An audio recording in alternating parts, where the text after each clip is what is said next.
Okay, I am Alan Franzluebbers, and I'm a student of the soil, and I'm sure you are as well. So your job is to ask questions, just like researchers always ask questions. We think that some of us think that we know everything, right? But we really don't know everything, and that's why we research. We're asking questions. So soil quality started years ago. I actually happened to be in a laboratory where some of the key people were involved there.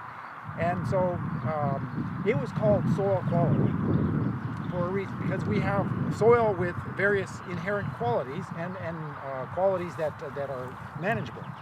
So the term changed to soil health. It's not anything necessarily different, but the focus is now on biology, in that we know that soils are living, and they need to be, anything that's living needs to be nurtured. We as a soil scientist, so we try to avoid the dirt word, but sometimes it's dirt. You get it on your hands, then it is dirt, and you get it in places where you don't want it. It's dirt, but it's living, and it can do amazing things for us. Now, this soil here is the first time I've ever seen it. I can't claim to know anything about it, although I dug with a shovel just one brief slice, and it looked very similar to the soil that I grew up in Nebraska.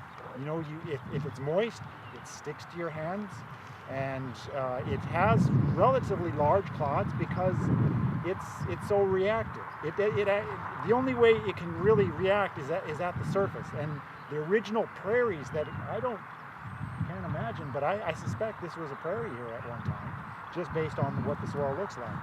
In Nebraska also is a prairie, and those soils that were under prairie are like, the aggregates are like small little marbles. You can't take them apart. That's the way they were. But with intensive tillage, all of a sudden, we had mud everywhere. And so I tell that story because we have an influence. Each of us collectively and collectively, we have an influence, and the key is if you want to nurture something, you have to kind of know what you're after. Somebody mentioned they had pebbles it was in their backyard. Let's see, it was a lady. You mentioned it. Now, it depends on what you want to do. The soil is covered with pebbles, and that's good, but if you wanted to grow plants, a robust plant community, then maybe pebbles isn't the right thing, because an organic source of surface cover would be better, because then that helps decompose and actually releases nutrients. So it really depends on what you want to do with the soil. If you wanted to build a building for engineering purposes, you don't want to have cracks in the soil necessarily. It's not the best soil to build on, because I went to school in College Station. College Station, Texas. They have very shrinking and swelling soils, and the buildings start cracking after a while. It's not good. So that's not necessarily a good quality of the soil for building construction. But for agriculture, we need roots to explore the soil body, right? Those roots need to extract nutrients, and that's really the idea behind soil health, is building the biology so that it can do something for us. Now, I can imagine there are, say, 40 people here, that we probably have 40 different opinions on what should be done with a certain parcel of land. That's okay. It's really okay. But there are some yes. Are you saying that the roots like the shrinking and swelling heavy clay soil? Because I thought they couldn't maneuver through the heavy clay. It's pretty hard for them to maneuver through heavy clay when the clay is stuck together, right? But the shrinking and swelling creates cracks. Now, if the roots can penetrate that crack when there's water available, then it'll be there, and it'll keep that crack open for a long period of time. Now, I can't claim to know that much, although I played in the soil I called it dirt back then. I played in the soil in Nebraska when I was young, but I have not necessarily investigated the soil there, so I don't know about these cracking soils that much. I work in the southeastern U.S. We don't have cracking soils as such. But just to tell you that the soils in the southeastern U.S. are considered poor, the landscape sometimes looks poor, but there are the best soils in the world to work with, because the climate is favorable, and we can treat it with care, and we can actually grow amazing crops. There are farmers there that are showing me that we can do amazing things. I've been in fields over the last month And I work with mostly conservation agricultural principally based farmers. They use no tillage, multi-species covers, good crop rotation, manure inputs. I haven't been in a field without earthworms present. I mean, that is not common 20 years ago. We didn't talk about earthworms in agricultural fields. But these producers are able to do it because they're feeding their soil. Feeding the soil means that you have to have carbon substrates. All of this plant material on the surface, it's just fine. It doesn't have to be an introduced cover crop. It's not that important what the plant material is. Now, there are inherent qualities of the plant material that contribute better than others. And so for each of the 40 people, you'll find a different plant material that you want to use. But this plant material is perfectly fine if it's abundant enough. Now, that cover crop over there is probably really good.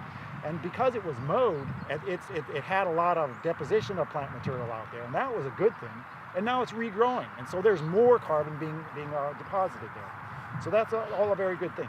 I think the point that I wanted to make, there's no one answer. So Ken mentioned, it's a process, soil health, right? You never come to soil health necessarily. You're always trying to improve.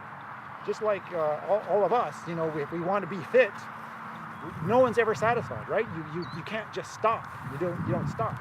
You got to keep doing it, right? And the soil is like that too. There's a thought about intensity.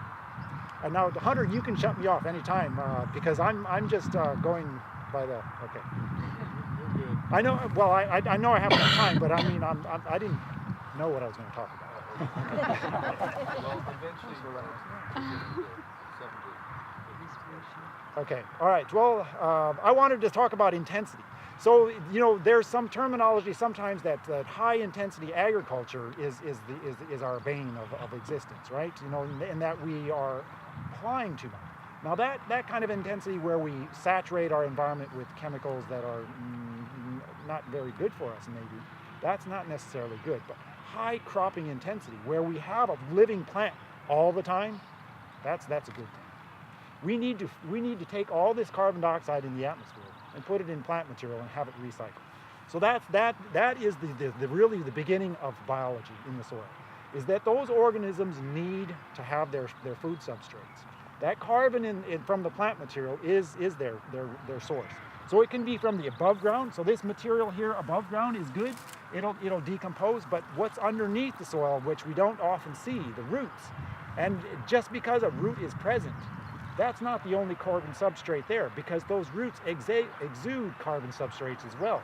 Every day that they're in the soil, they're exuding carbon substrates. And so they're feeding the organisms around the roots. Now, I'm not sure, Christina, you mentioned rhizosphere, but rhizosphere is the soil right around the root.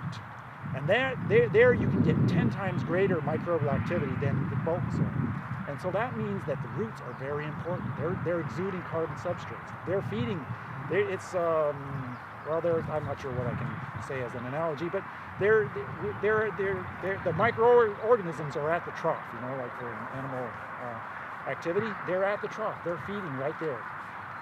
So what I wanted to get to is that we've looked at soil quality and soil health for a number of years, and there are many measures you can make. And Ken's demonstration over there was really good because he talked about the conversation between you and professionals and the soil itself.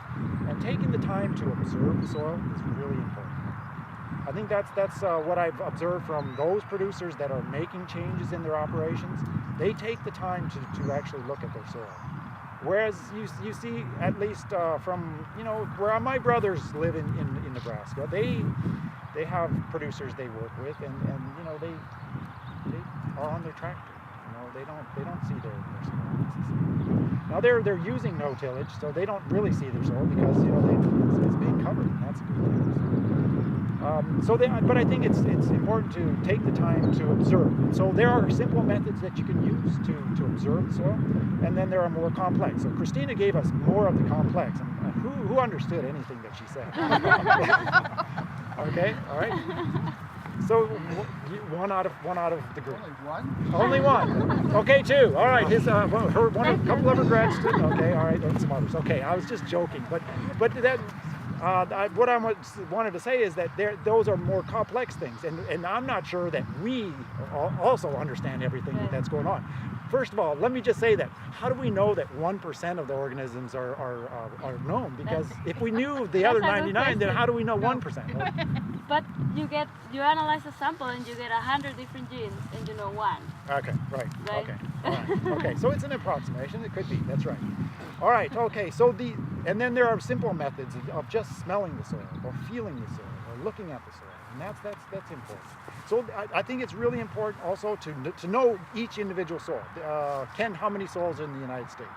Well, 2,000. 2,000, or I've heard something like 10,000 or more. Yeah, I think it was 2,000 in California. Okay, in California, 2,000 different soil series. No, it's soil series plus the divisions and so. It's important to know your soil in that to see the soil at the surface, but also with depth, to know how it actually interacts with the landscape. So we're sitting on a piece of landscape where there's probably an influence from above upland, right? I mean, and there may be some influence below ground on water level and things like that. So it's important to know your setting.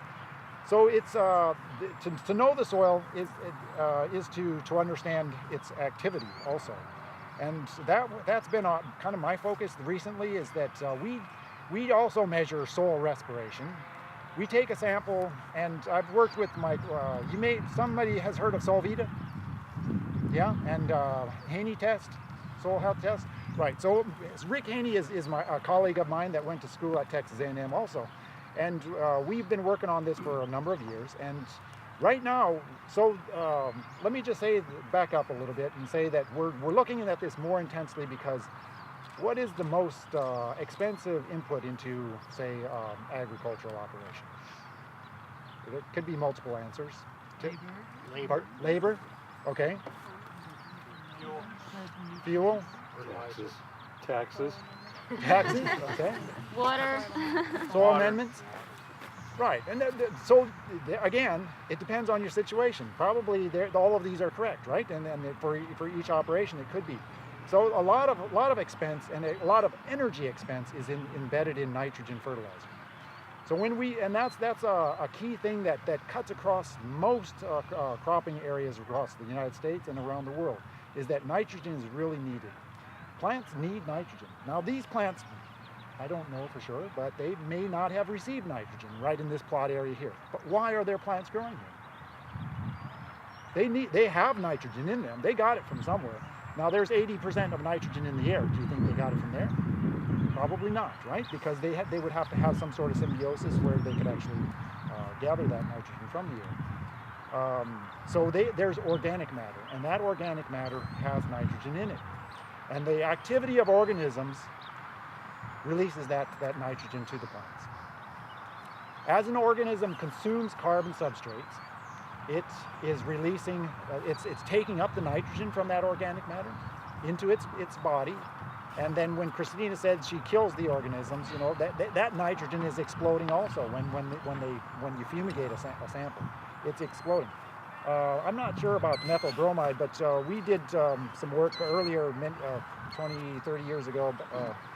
I thought it was methyl bromide. It could have been. We were trying to fumigate and actually understand the microbial diversity under corn system, but we were actually fumigating soil, and there was this burst of activity, and that just shows that the organisms were killed, and that burst of activity appeared.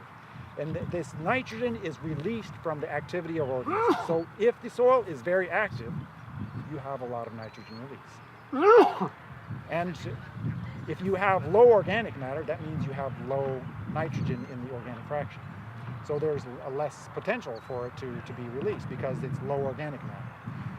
If you have high organic matter, you have high biological activity, you have a lot of nitrogen, it can be recycled, and all of a sudden you can have high nitrogen availability. Now, quite likely, the soils that we have available today, they're in a condition that is less than they were given to us, say, 500 years ago. I'll just use 500 years ago, but perhaps most soils hadn't been disturbed much. In that prehistoric condition, they were probably of a high fertility enough that we could grow some suitable crops here for some time. But because we've tilled them, we've destroyed the organic matter to a lower level, And we cannot destroy the organic matter to zero. It's just not possible. You can try as hard as you want to, but you won't be able to do it. And there is always going to be something recalcitrant in the soil. But if we can build that soil organic matter up again, and how we build it up is open for debate, and there are many management strategies to do it, so there's not just one solution, is that we need to, if we build it up, that organic matter is going to be relatively active because it's been recently sequestered, it's going to be biologically active, it's going to decompose. So the Draeger tube that Ken showed us over here was that he was building up CO2 in that headspace, and then he was measuring it through the color change in that tube. That's actually what we do in the laboratory as well. So what we wanted to do is to characterize this biological activity, because nitrogen is mineralized essentially only through biological activity, through the activity of organisms in soil. Now that's mineralization. Now there's nitrogen that can be made available in other ways, but through mineralization and through the activity of organisms, it's only through biological activity. So that buildup of CO2 in the atmosphere of that demonstration there could be mimicked in that nitrogen is being released at the same time. And so what we do is we take a sample, and because we know that soil testing requires dried soil, we actually dry the soil. We want to start with the same conditions. So Ken mentioned that you got to kind of know that the soil was wet for a little bit of time. I mean, it's better overnight, right? You wanted to make sure that it's active, but you also needed to know the temperature, because that's a very strong control. So temperature and moisture are very strong controls on microbial activity. And so when we take a sample, and if you submit it to Solvita or to the Haney soil test, and I don't do commercial, I just do research. I'm only focused on research. But with our results, we've taken many samples, and we do dry it. We sieve it. We don't like to sieve it to a powder. We want to keep some of the aggregates. And we actually then re-wet it, and for a short time period, and we choose 3 days in our analysis, we measure the amount of carbon dioxide that's mineralized. That carbon dioxide mimics what the nitrogen will be mineralized over a little bit longer period of time. So we don't have a perfect system, but we have an indicator that if you have high microbial activity, you're going to have high nitrogen mineralization. Now we've been able to prove this in the laboratory, that we incubate the soil for a longer period of time, and we show that nitrogen accumulates in the soil. There's no plant growing there, so it just accumulates. We've also taken soil, put them in the greenhouse, and we have plants growing in them, and the plants grow, and some of them grow better because they have higher organic matter and higher microbial activity. And so we measured the microbial activity with these soil samples, and we allowed the plants to grow for a couple months, and we allow the plants to express to us how much nitrogen they're taking up. And so we've proven that the plants can access that nitrogen that's through microbial activity. It's through association only. The test is only for 3 days, and we can associate it with the nitrogen accumulation over a couple months. We've taken this a step further, and we've shown that plant nitrogen uptake, that's on your yellow sheet in this figure on the bottom here. So it shows that the flush of CO2, which is the 3-day test on the x-axis horizontally, that varies for anywhere from near zero to almost well, the highest value was about 1,200. So the 1,200 is an extremely large number. We kind of seeded this. No, we didn't seed it. I knew that we had samples with very high activity, so we chose those samples for this analysis. But the plant dry matter is on the y-axis. So the higher the plant dry matter, it was associated with the highest amount of biological activity. The low plant dry matter was associated with very low biological activity. And so that association there showed us that actually the microbial activity is what's releasing the nutrients, and that we can use this as a test. So that's why Solvita offers it. That's why Rick Haney also offers it as a soil health assessment. And that's why I think that the Soil Health Institute will probably use it in their evaluation. NRCS is likely to use it as well, I believe, in their soil health the National Soil Health Assessment. And I think that private laboratories are starting to use it as well. They use the Solvita test, and it actually can be used as a recommendation for nitrogen. So let me give you an example. That corn is grown in almost every state, as far as I was told. is that corn is a pretty easy one because does anybody grow corn? Field corn? No? Yes? You do? Okay. So in most states, the producers are really aware of those states like Iowa, Nebraska. They grow. That's what they grow, and so they know that the recommendation is for 1 pound of nitrogen per bushel of grain. If you want to have 200 bushel of grain, you apply 200 pounds of nitrogen. So it's pretty simple. But we've been able to show through our field testing. So we've actually had now more than 3 dozen sites the past few years where we've tested where we would, let's just use this field here as an example. We'd have a strip with, so the farmer was allowed to do anything they wanted to do pre-plant. Then after planting, I told them, okay, let's leave a strip without nitrogen, then a strip with 50 pounds and 100 pounds of nitrogen per acre. And this was the side dress rate. So normally that's what they're doing. They're top dressing with additional nitrogen after planting because that's when the plant really needs it and they make most efficient use. In those strips, we would harvest the yield after time. And some fields that had high biological activity, there was absolutely no difference between those 3 strips. And those fields that had low biological activity didn't have a use of no tillage, cover crops, manure inputs. Of course, there was a response. The field, the strip with no nitrogen yielded very little. The soils have a capacity. Let me give you an example that the yield without nitrogen fertilizer during the side dress in one case was 100 bushel per acre, and then there was about 150 with the 50 pounds, and then about approximately 170 with 100 pounds. So there was a difference. But it just showed that actually, and it proved to the farmers as well, is that those fields that had biological activity would have higher grain yield, and they didn't need to have that additional nitrogen because a nitrogen is not necessarily greatly expensive, but it's a large input. It costs something. It does cost something. It costs you as a producer something, but it costs society as something too, because you've heard of water quality issues, right? We have groundwater quality issues. We have estuary issues with water quality. And also there's this general saturation of nitrogen where it's not needed in our environment. And that's not necessarily a good thing because that has negative effects on biodiversity and how our landscapes are appealing to us. So nitrogen is essential to plant production. I'm not trying to trick you that you don't need nitrogen. We know that thermodynamically, the mass balance approach, we need to have nitrogen. Where does it come from? That's what we need to find out. And that's why we need a soil test, I think. It can help us. Let's just say that it's one approach that can help us improve the nitrogen use efficiency. But when we have enough nitrogen, there's no reason to put more on. You're not getting the return on your investment. And so that's what we're trying to do.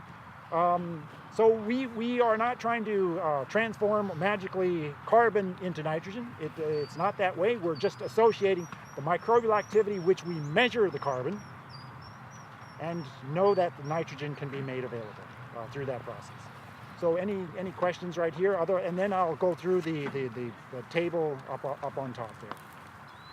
I have a question. Yeah.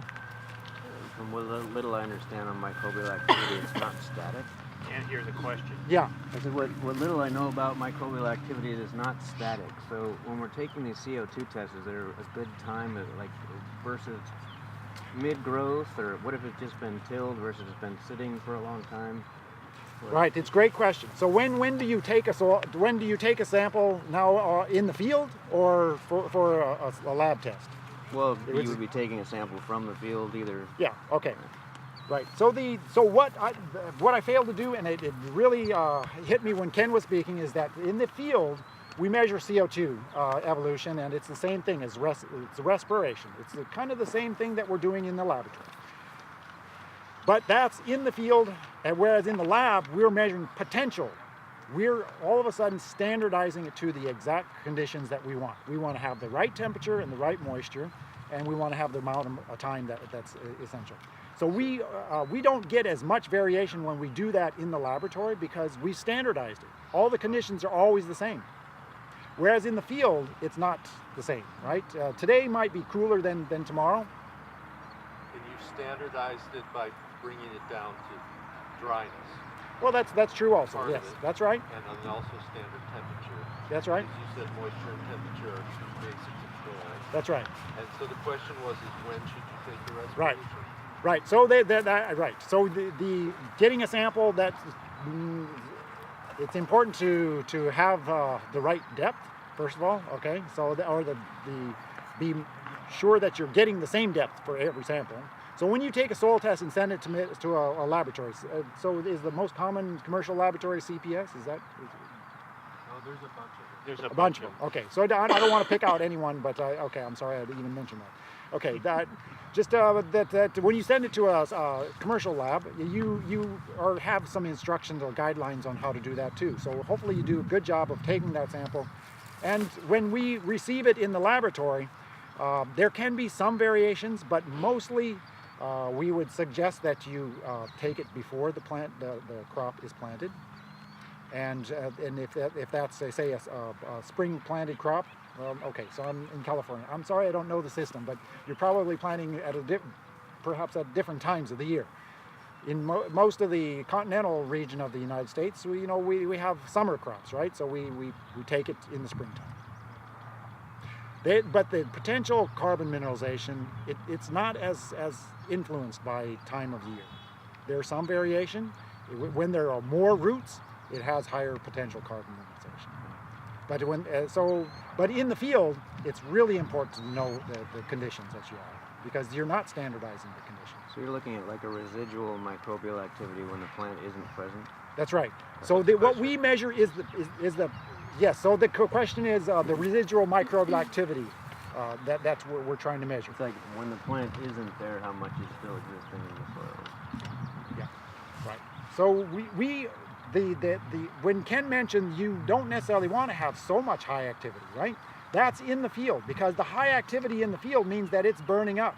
Whereas in the laboratory, what we're measuring is the potential that has been preserved because we haven't burned it up in the field. It's maybe not so clear, but actually this is an important point, is that we're measuring the potential that is existing in the soil, that is existing there because it hasn't been burned up. And so we're actually measuring its potential under the ideal conditions. So no tillage is an important concept, that we leave residues at the surface. It builds up organic matter because it dries out at the surface more so than anywhere else in the soil profile.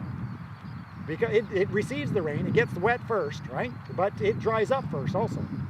The surface is always undergoing very rapid changes in moisture, and of course very rapid changes in temperature as well. And that is important in preserving the organic matter, is that drying process that goes on in the field. Whereas if you turn this soil over, all of a sudden the residues are in the soil. If you dug 6 inches below the surface, it's wet under here. Yeah, you can see it right there where the trash is. Well, right, they had water running there yesterday, I saw it. I'm sorry. But, yeah. But I can't say that it's saturated 6 inches below the soil, but it's moist. Organisms just need a little bit of more, microorganisms need a little bit of water to be able to be active. So the point being that the surface dries out, and so it's all, that potential is always existing there. Right. So that was a very good, important question. Thanks. Any other questions?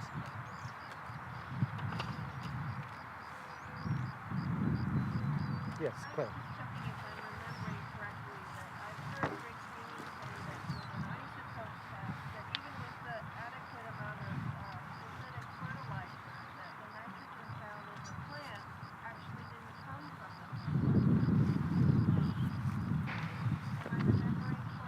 Oh, that occurs because so they're the labeled isotopes of nitrogen it's a very useful tool for tracing activity, but there's activity of nitrogen that goes back and forth all the time, and actually, so the isotope tracers are complicated. I don't certainly understand it, and I can't imagine everybody understands it either. There's what's called pool substitution. So a nitrogen that came from the fertilizer may go into the organic matter or the organisms for a while, and then it's released the next day, and then it goes back.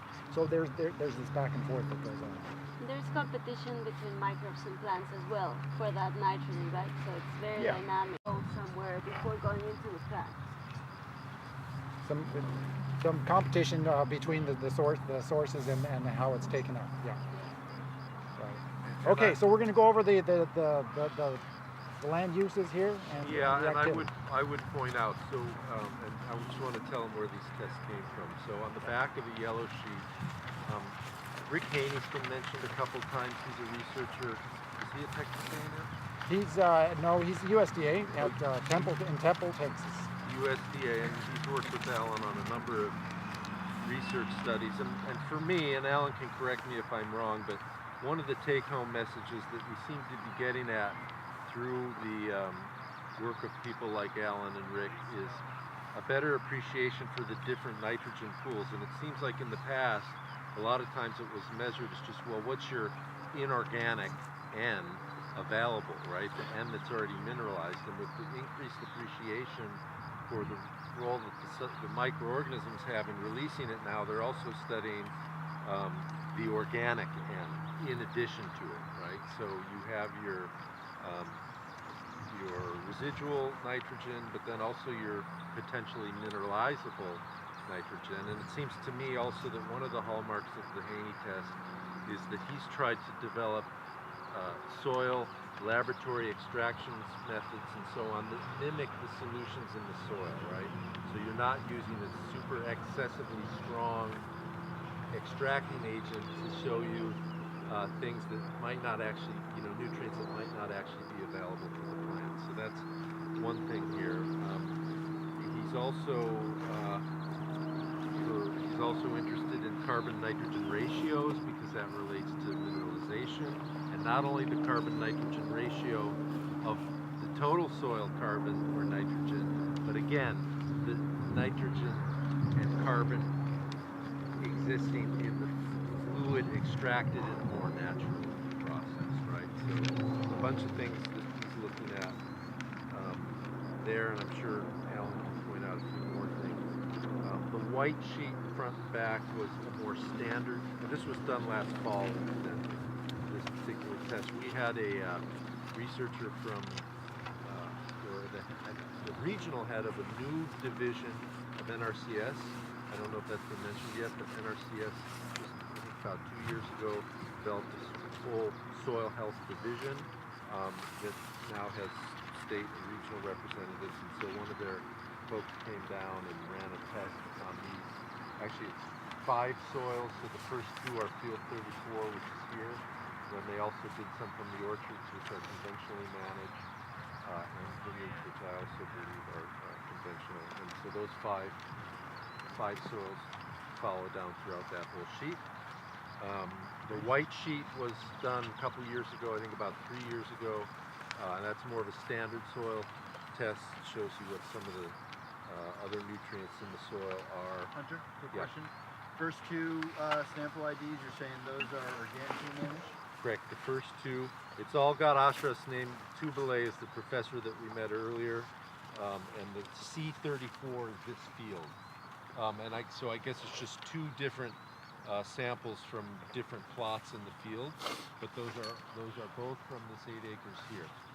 The avocados could be those either avocados here in the valley or on the other side of Radiator Tower. There's some more avocados. The mandarins are on Highland behind that gray building, and the grapevines I imagine are from the campus vineyard, which are on the other side of the compost site. And as I said, I believe that all 3 of the fruit are managed conventionally, but the top 2 samples were from this organic field right here. So yeah, that's the background on what you have in front of you. And then as far as I could tell from a novice in terms of understanding respiration, it seemed like what we came up with these results that Alan conducted kind of was intuitive, or we seem to get what you might have expected in these different locales, right? So compost, the number 12 sample is somewhat separate because it's not a soil. It was simply, we thought it might be interesting to look at the respiration of the actual compost product. Right. So you kind of mentioned it. The highest value is the compost, and that's because it's organic, right? There's really probably no mineral matter in there, but it's been treated, right? It's been decomposing for a while, but it still has organic material that can decompose it. So that's why it has the highest value. The forest regeneration, it's just basically carbon inputs. There's nothing being taken off of the land there, right? Probably. And so it's building up that organic carbon, and the key point is that it's not being disturbed. All of the carbon inputs are residing there at the surface, and they're decomposing. So that I haven't seen the site, so I don't know for sure what it's like, but it makes sense that it would have one of the highest values. Let me also bring your attention to the sample number 1 and number 3. So those are pastures. My understanding it's annual grasses, or not.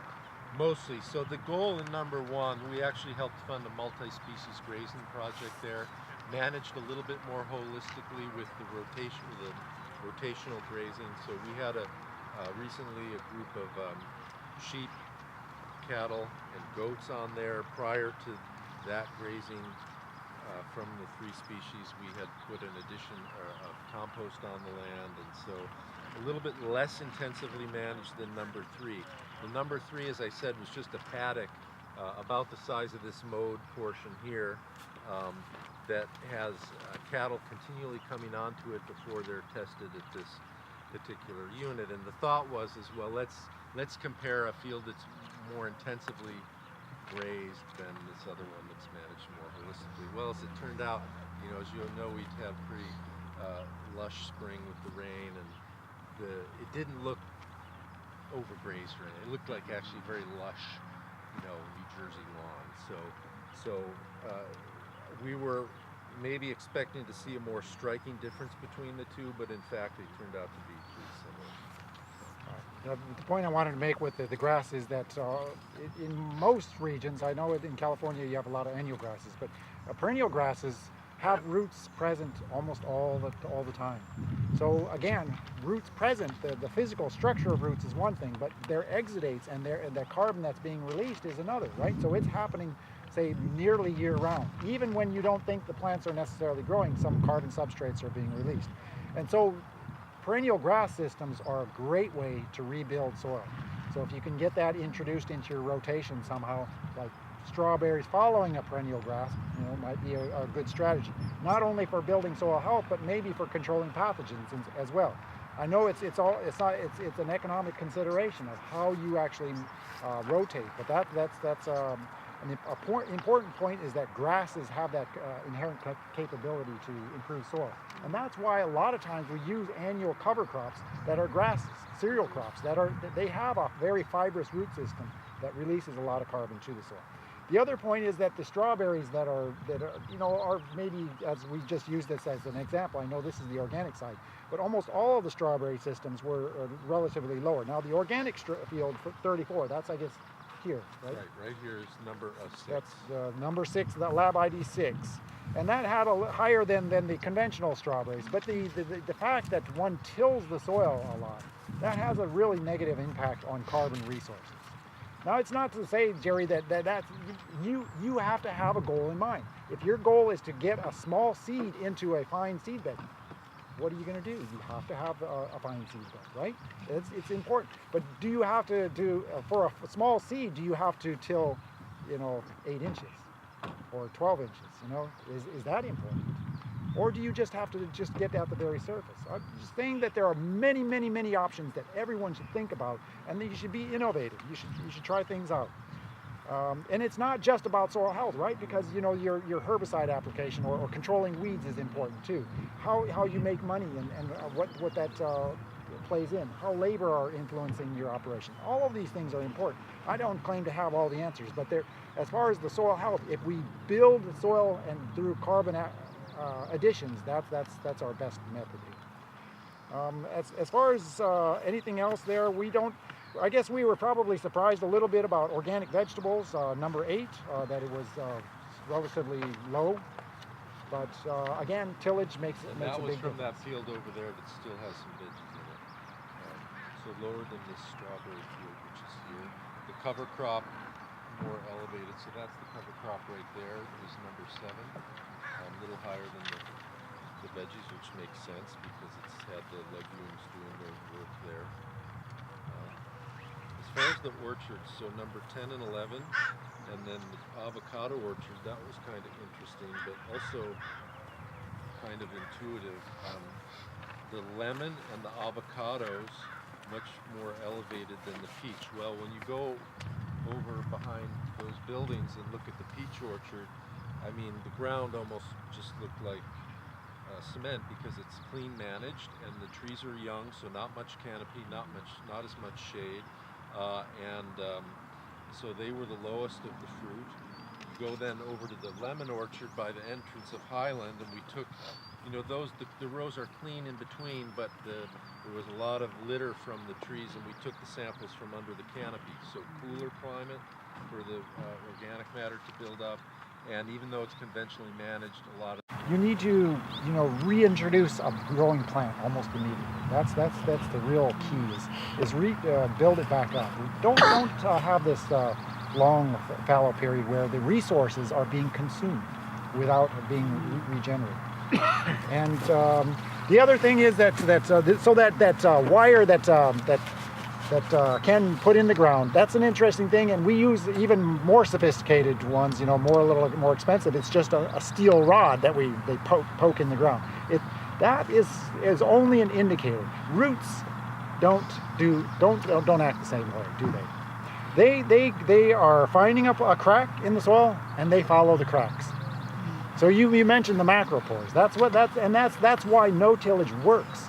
It actually was so amazing that people could actually understand that it works, is that the soil is denser under no tillage, but yet the roots find their way because that dense soil then shrinks and swells just a little bit, and you will always find an old root and a new root kind of coinciding. The new roots are following the old root chains. And so the key is to allow your plants to explore the soil as best they can. And that's why, you know, looking at your soil is important. So I've taken more than my time, so I'm going to stop. Okay. Thanks. Good. Well, thank you, Alan.